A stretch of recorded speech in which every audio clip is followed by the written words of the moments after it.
আনন্দ শোভাযাত্রায় ফ্যাসিস্টের মুখাবয়ব নিয়ে বিতর্কের প্রেক্ষিতে সংস্কৃতি উপদেষ্টা মোস্তফা সরোয়ার ফারুকী বলেন, এবারের শোভাযাত্রায় কোনো রাজনৈতিক দৃষ্টিভঙ্গি নেই।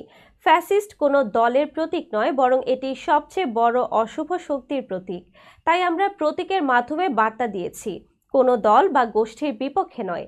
সোমবার ঢাকা বিশ্ববিদ্যালয়ের চারুকলা অনুষদের বর্ষবরণ শোভাযাত্রায় অংশ নিয়ে এসব কথা বলেন তিনি।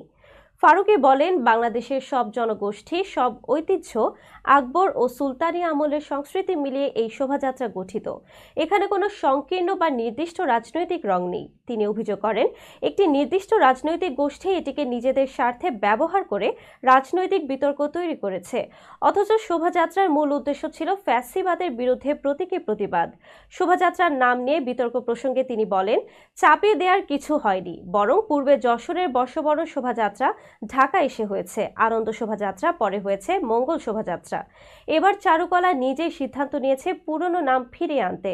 তিনি আরো বলেন, পহেলা বৈশাখ শুধু বাঙালির নয়, বাংলাদেশের সব জাতিগোষ্ঠীর উৎসব। আজকের দিনটি স্মরণীয় হয়ে থাকবে, কারণ নতুন ধারা শুরু হলো এখান থেকেই।